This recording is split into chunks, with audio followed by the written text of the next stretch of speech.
If you've ever been told it's all in your head or you're just sensitive, this one's for you. Today, we are deep diving with Yalda, a pain coach who has helped countless individuals rewrite their relationship with pain. Be sure to stay tuned until the very end, where she'll offer one small shift that someone can try that might be helpful. Yalda, thank you so much for joining us. Thank you so much for having me, Chantel. Could you start out by taking us back to where your journey with chronic pain actually began? What was life like for you? Yeah, absolutely. My pain symptoms began really early, at the age of 5, and sort of gradually developed in various parts of my body as I grew older. So some examples would be back pain, headache pain, stomach pain, overactive bladder. And as I approached my late teens, the pain worsened and became more persistent and unmanageable. And that's when things really took a turn for the worse.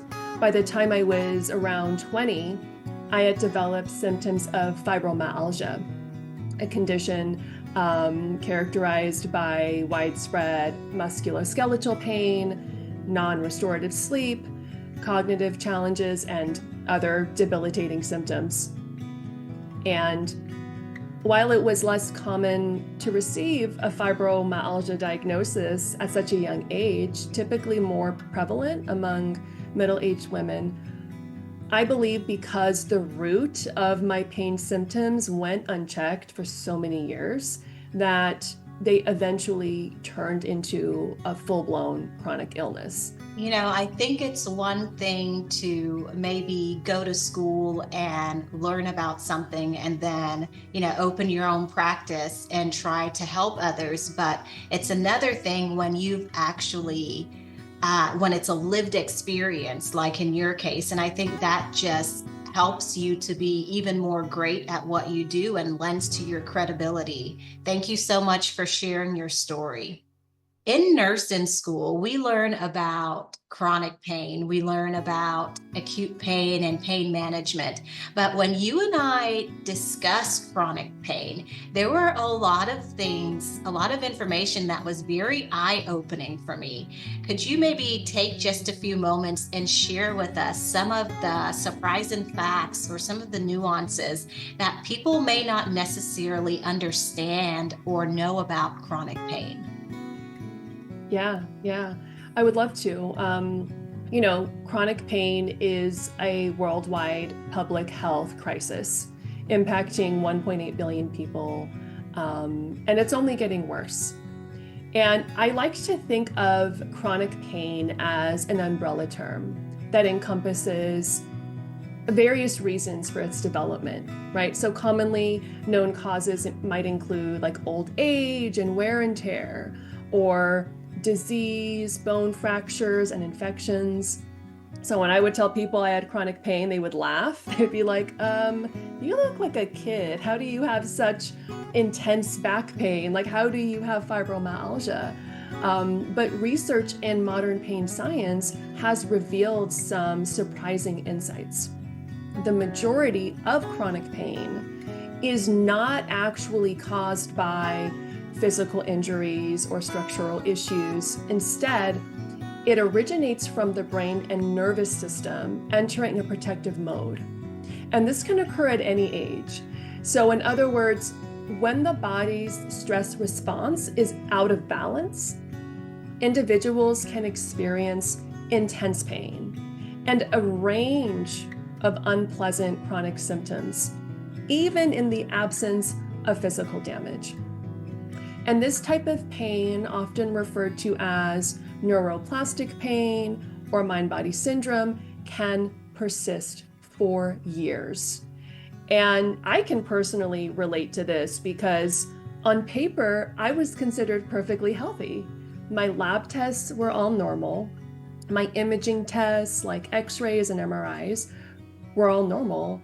And yet I was experiencing catastrophic pain, because this type of pain doesn't show up on lab work or imaging tests. And I would say that, another side to this, just to be technical, is that even when, let's say, people do have findings on their labs or their imaging tests, they typically do not correlate with the intensity of their symptoms. So this begs the question, like, how does this occur, right? This protective response can occur for various reasons, including trauma, PTSD, chronic stress, and this is going to sound unusual, but repressed emotions. So we could put a pin in the emotions for a minute and talk a little bit more about that, but I'm just going to pause and see if there's like any questions or comments. No, I would love for you to talk a little bit more about repressed emotions, because I think there's a lot of new science and new research that's coming out about that. And that's one of the things that I think it's often overlooked. A lot of people don't realize the connection between your emotions and your feelings and actual physical manifestation of that. You're exactly right. It kind of sounds unusual, but the more you think about it, it makes sense. So to put it simply, chronic pain can be understood as an emotion. Our emotions are not just analytical feelings like processed in our minds. They can also manifest as physical sensations in our bodies, like you noted. And humans have a profound capacity to feel. And sometimes these feelings transcend the mind, affecting the body. And this is actually how human beings are designed, right? Like, we are designed to have a mind-body experience. The mind and body are not separate, contrary to what a lot of Western medicine has told us over the years.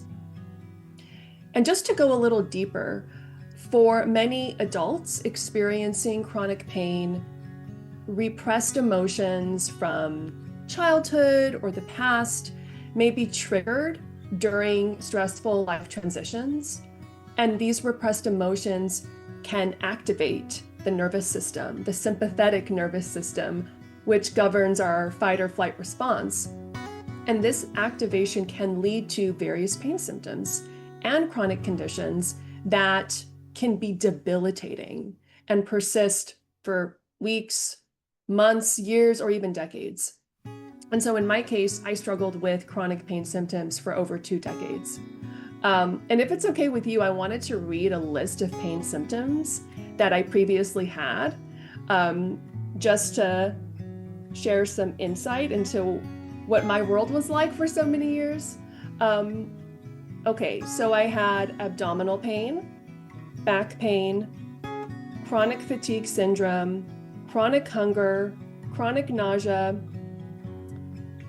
dizziness, fibromyalgia, insomnia, non-restorative sleep, interstitial cystitis, irritable bowel syndrome, okay, I ran out of fingers, migraines, multiple chemical sensitivities, muscle tenderness, neck pain, numbness, tingling, stabbing, and burning sensations, pelvic pain, repetitive strain injury, shoulder pain, tension headaches, tinnitus, and unexplained rashes.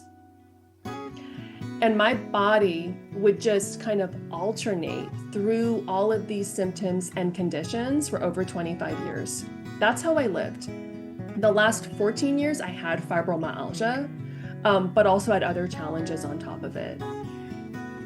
And now I'm fully recovered. So, this is why I'm so passionate about helping people heal from chronic pain, because if I could do it, I think you can too.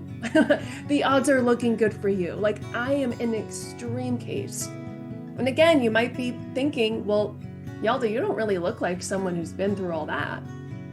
Looks can be deceiving, and chronic pain is equal opportunity. It will affect anyone, right? As long as you can generate emotion, you can develop chronic pain. And whether you're 5 or 85. Now, there are people who are more prone to developing chronic pain. And I would like to talk a little bit more about that. I would like to uplift a perspective that I think is often overlooked. Understanding pain really requires examining the full spectrum of human experience and considering the broader social context. And so, while this may not be the sexiest topic of conversation from both the perspective of healthcare providers and patients and clients, it's important to understand how inequities in our society, such as gender bias or economic marginalization or racial discrimination, can shape the development of chronic pain in the body and impact pain experiences while seeking treatment. I think you and I can both agree that everyone deserves to be heard, believed, and supported in their pain journey. However, women, people of color, LGBTQ+ individuals, children, and those living in poverty often receive inadequate treatment for their pain. These groups are more likely to experience and struggle with pain, in part because their concerns are frequently minimized or dismissed entirely. And I can speak from firsthand experience, being told that my pain was all in my head, that I was being too sensitive, and that I really didn't have a reason to keep coming to the doctors because I felt like that was the only option I had. I didn't know who else to go to. So, doctors were getting sick of me and just dismissing me entirely.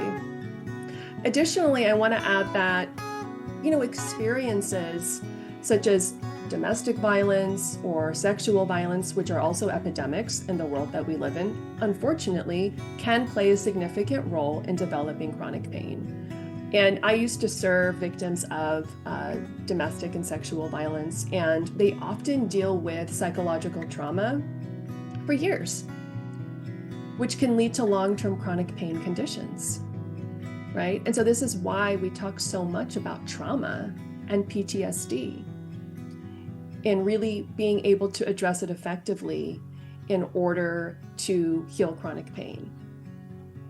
Now, just to kind of tie this together, one, it's important to recognize that chronic pain in many individuals can be rooted in psychosocial factors, particularly those related to trauma or abuse or oppression, which have a profound impact on the nervous system. And just to get a little science-y for a second, this type of emotional upheaval can deeply alter the nervous system, particularly the brain and the spinal cord, which play a central role in how we process and experience pain.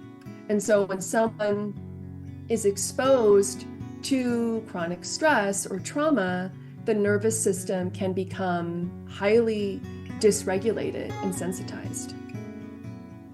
Two, this pain is often compounded when individuals are forced to navigate a healthcare system that may invalidate or minimize their pain.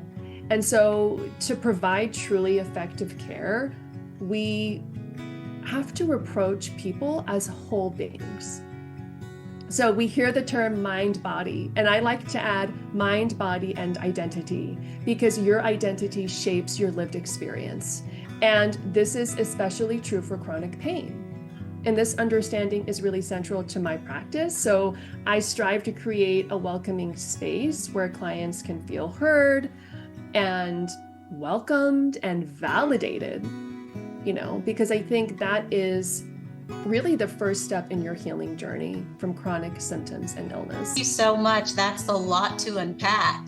So I remember when I was a nurse in school, and just to touch on, the biases in healthcare and why a lot of things maybe go unreported or undiagnosed, why people lack treatment a lot of times.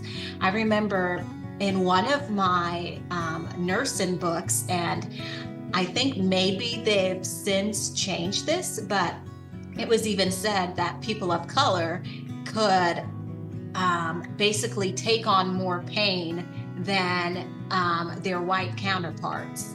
And so oftentimes, a lot of women and people of color would experience pain, but it would go underreported, it would go untreated, because a lot of health professionals truly believed, we were taught that they could handle that more so than their white counterparts. Also, I think it's really interesting, as you were talking about the whole mind-body experience, like I truly believe that we are spiritual beings. And so I think that's just so interesting how it all connects. You really have to take a holistic approach whenever you're trying to heal and trying to process those things. So thank you so much for all of that.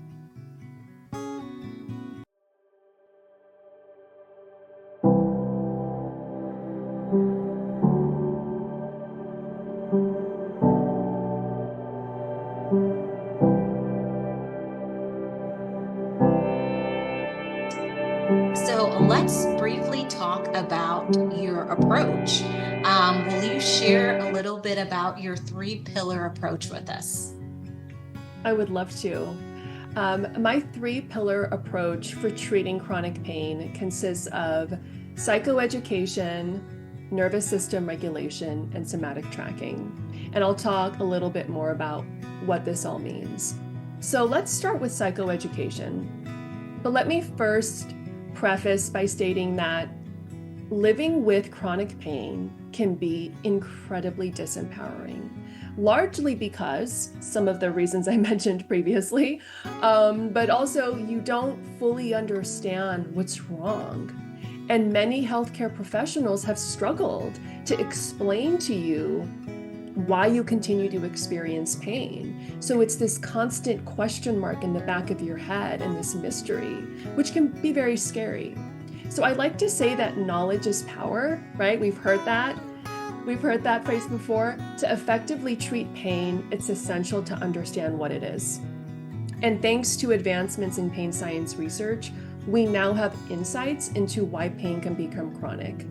So gaining a basic understanding of the brain and the nervous system and their roles in the body's pain response can provide clarity and insight, which is an important step in the healing process. So sessions with me feature engaging and educational slides that just highlight key points clients need to know. It's interactive. I'm not talking at you, but with you in conversation. I remember when I was first healing from chronic pain, I was just completely fascinated by learning about the science. And it was also very empowering and validating, right? Because I learned, it's not just all in my head. Like, there is science behind this. And now, fortunately, we just have access to this information. Number 2 is nervous system regulation. So I talked a little bit about this earlier. Chronic pain often results from our nervous system being stuck in a constant state of hyperarousal, activating the sympathetic nervous system, usually referred to as the fight or flight response. This ongoing stress response hinders the body's ability to heal. So implementing daily habits and practices with mindfulness that help bring your nervous system to a more balanced state is a key aspect in healing. So some examples would be mindfulness, meditation, breathing techniques for calming the nervous system. And when these practices are combined with expressive activities like journaling, or for some, songwriting or poetry, individuals can gain better control over their distressing emotions, kind of release them, and enhance their overall nervous system health. And lastly, we have somatic tracking. So somatic tracking is a very simple yet highly effective evidence-based technique for treating chronic pain. And it is rooted in the concept of neuroplasticity. So it involves bringing awareness to your pain sensations without judgment. So rather than trying to eliminate the pain or ignore it, you focus on observing it from a place of curiosity and non-resistance. I know this sounds really counterintuitive, but over time, this practice can help rewire your brain by improving your relationship with your body and your response to pain. By reducing fear, one of the primary emotions associated with chronic pain, this technique can help break the cycle of chronic pain. And this is so important because as long as we fear the pain, it won't leave. So a part of healing is learning how to conquer your fears. And I think Nicole Sachs said it best when she said, chronic pain is an epidemic of fear. So really addressing fear-based thoughts related to your pain and beyond is really going to help you break that cycle of pain. So I would say, like in sum, this 3-pillar approach helps clients to understand and address the triggers of their pain, reduce fear, implement daily habits and practices in their routine that's going to help soothe the nervous system, and ultimately transform their relationship with their body and their overall well-being. So this program can profoundly transform not just your chronic pain, but your life overall. You are absolutely correct when you say that education is so empowering. Especially, as you learn more and more about something, and like you stated, oh, it's not just in my head, this is actually real. That is so validating and so empowering for others. I think oftentimes our fear of that feeling or that symptom that we may experience, that anticipation of it, can sometimes be even worse than the actual thing, or just exasperate it even. And so I really appreciate the concept of somatic tracking, because it seems like it really helps the individual to kind of reconnect with their body, instead of, like you said, fearing those symptoms. So that's wonderful that you incorporate somatic tracking. Yalda, if there is anyone watching this right now that is experiencing chronic pain, that is maybe hopeless, exhausted, what is something that you would say to them right now, and maybe offer one small shift that someone can try that might be helpful? I would say, 1, your pain is real. You are not dramatizing, you are not overreacting, you are not being weak. You are experiencing genuine pain. And people with chronic pain deserve to have their pain recognized and validated, because it is real suffering. And those living with chronic pain actually demonstrate remarkable strength, because they navigate the same daily challenges as everyone else, but do so while enduring constant discomfort. And that type of resilience is extraordinary. I want to share a powerful quote that was once shared with me. As long as there's life, there's hope. So you may be experiencing deep pain and struggling, feeling trapped in this rabbit hole where you don't fit in and nobody understands you, and I can empathize. However, there are solutions and opportunities available to you to help you improve and feel better. So you don't have to accept suffering as your fate. So please do not give up, because the best has yet to come. Hope is what got me through some of the darkest hours. And you don't have to be 100% hopeful. Just 5% is enough to keep going. And so in terms of a small shift that someone could make today that might help, awareness is crucial. I recommend starting a journal to track your pain and your flare-ups. So on days when your symptoms intensify, make a note of what is happening in your life. right? Look for any stressful or distressing events that may have occurred that day, in the month leading up to it, or maybe any upcoming events, such as difficult anniversaries, that could potentially trigger your symptoms. And consider this question as well. What is one step that you can take to bring more peace and balance to the area of your life that is causing you stress? Perhaps there's an action you need to take, or maybe you need to shift your perspective. It could also be an important conversation with someone. Even if it seems trivial, it's important to address it, because if it is bothering you, it's valid and it needs to be dealt with. I also love affirmations. Rewiring your brain begins with your thoughts. So start each morning with a simple affirmation. It could be, I am safe, I am healthy, I am healing. Really reminding yourself that you are capable of healing and what you're experiencing is temporary, right? Really letting your brain know that you are safe is so important. And we talk a lot about safety and healing for chronic pain because, again, part of the reason why you have chronic pain is because your brain doesn't feel safe, right? The nervous system is in a high alert fight or flight state. So we want to remind the brain and nervous system that we're actually okay.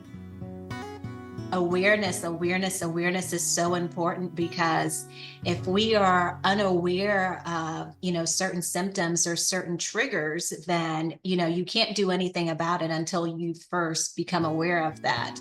But I also love affirmations. I use them daily and for various things, whether I'm feeling anxious or, just overwhelmed with certain tasks or things that I need to do. I'll just take a moment, and your affirmation doesn't have to be anything fancy. It could be really small, really short, just a couple of phrases. I'll just repeat that to myself, constantly throughout the day. And it really helps to bring a little more peace to me, a little more awareness and mindfulness. So thank you for those. So Yalda is another of our wonderful vendors on our site at chartlife.com. That's Life with a Y, where she offers private as well as group sessions. Yalda, will you share a little bit, maybe tell everyone where they can go to find you, to work with you, and maybe learn a little bit more about your process? Of course. I would say that my website is the best place to get started. I have an FAQ section that addresses common questions about the coaching program, how it works, and whether individuals are a good fit for it.